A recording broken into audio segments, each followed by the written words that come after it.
Hi guys, and welcome back to another video. In today's video we're going to be checking out this. This is the 7Artisans 28mm F1.4 Leica M mount lens. Now for full disclosure, 7Artisans have sent me this lens for free. They haven't however made any requests in terms of what this video should be about or whether I should be positive or negative. So this is a no strings attached review and I'm going to give you my honest opinion, but I definitely felt it was worth just letting you guys know that this lens was sent to me for free. Now when it comes to the 28mm focal length, I now own 3 M mount lenses. I have the 7Artisans, I have the Voigtlander f2 Ultron, and I also have a Leica f2.8 Elmerit. So at this point, I own all 3, and at the end of this review, we will hop back to all 3 and I'll give a bit of a comparison and rundown on what lens I'm going to keep and which ones I think suit who. But for the start of this video, we're just going to kick off with the 7Artisans and talk about build quality. Now when it comes to build quality, taking this lens out the box, I was actually super impressed with how it felt. This lens feels very solid. The second thing I think I noticed was this lens feels pretty heavy. And it is a pretty heavy lens, but when you find out how heavy the Leica is, it all feels a bit more relative. This lens weighs 488 grams and the Leica lens weighs 440 grams. And that Leica is the only other 28mm f1.4 M mount lens that is out there. So there is only the Leica lens and this lens when it comes to this focal length and this f-stop. This lens is also slightly wider and slightly longer and has a slightly bigger filter thread length, so it's a little bit heavier and bigger in just about every direction, but it is pretty relative when it comes to comparing to that Leica, so I can't call it a heavy lens in terms of what it is, but it does feel a little bit weighty. The next thing that I noticed about this lens was the fact that the f-stops are not equally spaced. The gap between f1.4 and f2 is an awful lot bigger than the gap between f11 and f16. The gaps get so much smaller as it goes around the barrel that there is actually no f11 on the actual aperture ring itself because the gap is actually too small to fit f11 in there. Now in terms of how that actually feels in use, I noticed how big the gap was in use between f1.4 round to f2.8. Beyond f2.8, I think whilst I'm actually looking through my rangefinder, I don't actually notice that the gap gets smaller as it clicks round. So it's pretty minor, I only notice it at the wide end. The next thing that I'm always super interested in when it comes to third-party Leica lenses is how does the focus throw feel? Because Leica have a very kind of familiar feel, it's kind of firm but very smooth at the same time.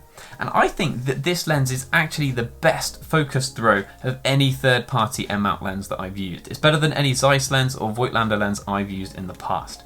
I think if you was to kind of do a blind test, I would honestly think that this is a Leica lens when it comes to how that focus throw feels. You might be looking at the lens and thinking, well, it doesn't have a finger tab on it and I love having finger tabs on my lenses. This does come with a sticky one. I think it's got like a 3M pad. So if you do want a finger tab on there, you can fit one yourself if you'd like. Now in terms of the rest of this review, we're not going to be getting super technical, but what I did do was I took this as my only lens on a 2-day trip over to Folkestone and Hastings with Claire. So I committed to this being my only lens for the trip, so it's a pretty thorough review, but we're not going to be taking photos of walls and things like that. In terms of the actual trip itself, Folkestone and Hastings, the weather was so different to my more recent videos in Milan and Lake Como. It was gloomy, overcast, and we had quite a bit of rain on day 1 as well, which felt pretty miserable, but it was a good thing because it meant I was able to shoot at f1.4 an awful lot with this lens without having to worry about shutter speeds and how bright images were going to look. So downside in terms of the actual experience of the trip itself, but it was a good thing because it meant I got to try out arguably this lens's most important aspect, that f1.4.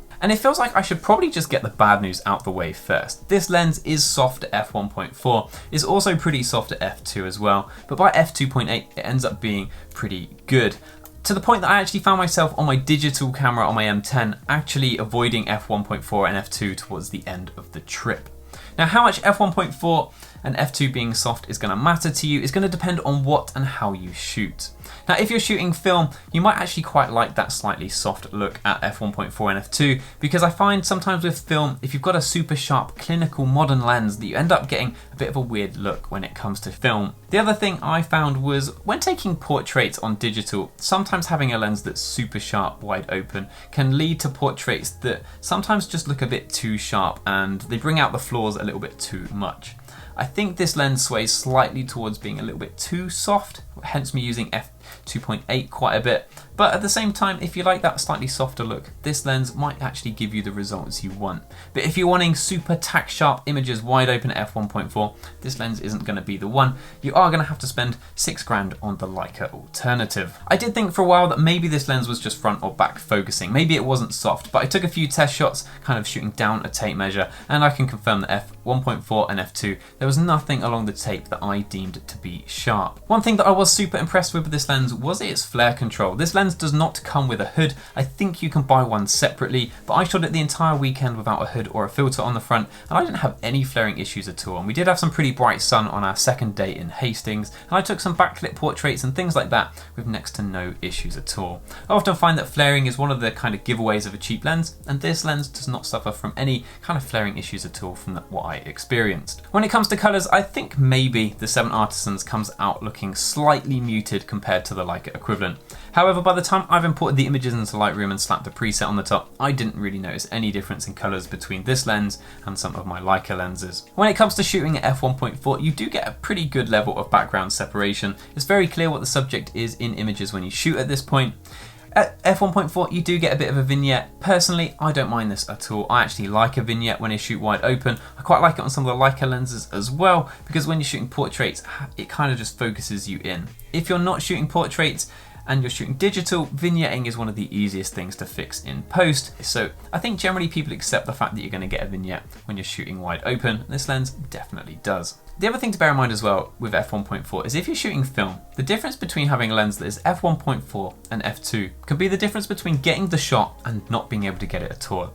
As light starts to trail off, you can't change the ISO of your film. You might already be at your minimum shutter speed that you can really handhold, and f1.4 might be the thing that enables you to get the image, even if it comes out slightly soft. It's not quite the same when you shoot digital because you've always got ISO to kind of rely on, especially when you're shooting a camera like an M10 where the ISO is pretty good. So if you're bumping up to the slightly higher numbers, you're getting a bit more noise but maintaining sharpness, maybe it's something you can get away with. But if you are shooting film and maybe some of the older rangefinder digital bodies, f1.4 might be the difference between being able to get an acceptable image and not getting one at all. So that's definitely something to bear in mind, especially if you're a film shooter. So then what are my closing thoughts when it comes to this lens? Now, outside the world of Leica, if I spent £500 on a prime lens that was not sharp wide open, I'd be pretty disappointed. But to some extent we are in the world of Leica, and I think this is the only 28mm f1.4 alternative to the £6,000 Leica lens. And if you compare it to the £6,000, £500 and being a little bit soft wide open doesn't seem such a big deal. So it kind of depends on how you make the comparison, depending on how you'll feel about that. I think the main question you need to ask yourself before buying this lens is how much does f1.4 mean to you? If you're shooting film like we said earlier, it might be the difference between getting a shot and not getting one. But if you're shooting digital like I do more frequently than film, the difference between f1.4 and f2 is just one stop of ISO. Now I found over the weekend that I would rather get a sharp image and boost the ISO slightly than have a soft image. So for me, I don't think this lens is what I'm looking for, especially when it comes to 28mm. Going back to the other two lenses then, we've got the Ultron, which was my kind of long-term lens. I owned this Ultron for, I think we're probably talking about 4 years at this point. I really like this lens, but it is f2. And because it's f2, the lens is considerably smaller in both size and weight. And because it's smaller, I actually prefer using it.